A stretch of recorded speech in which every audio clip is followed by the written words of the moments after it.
une présence qui porte du sens. La visite du Premier ministre Ousmane Sonko à Cambérène pour présenter les condoléances de la nation à la famille des victimes n'est pas un simple geste protocolaire. C'est un acte hautement symbolique dans un contexte où le lien entre le pouvoir et les populations a longtemps été fracturé. En se déplaçant personnellement, le chef du gouvernement a voulu restaurer une forme de proximité directe entre l'État et le citoyen meurtri.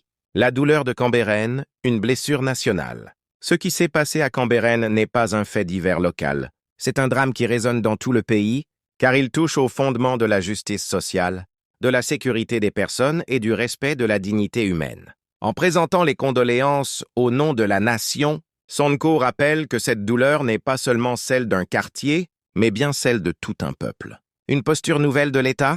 Traditionnellement, les tragédies de ce type donnaient lieu à des communiqués froids ou à des visites déconnectées. Ici, on a vu un Premier ministre qui s'est exprimé avec gravité, compassion, et une forme de sincérité rarement perçue chez les hauts responsables. Le ton utilisé, les mots choisis, tout laisse penser à une volonté de rupture avec l'indifférence d'antan. Est-ce le signe d'une nouvelle gouvernance plus humaine? Sonko entre responsabilité et espoir. En tant que Premier ministre, Ousmane Sonko ne pouvait pas ignorer ce drame.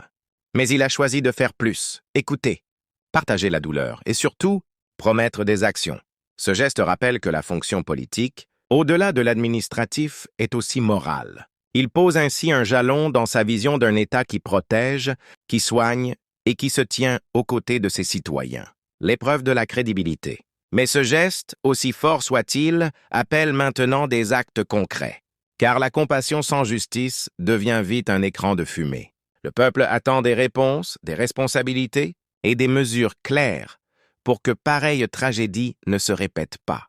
Sonko le sait, le peuple sénégalais n'est plus dupe. Et il attend la vérité, pas seulement des paroles.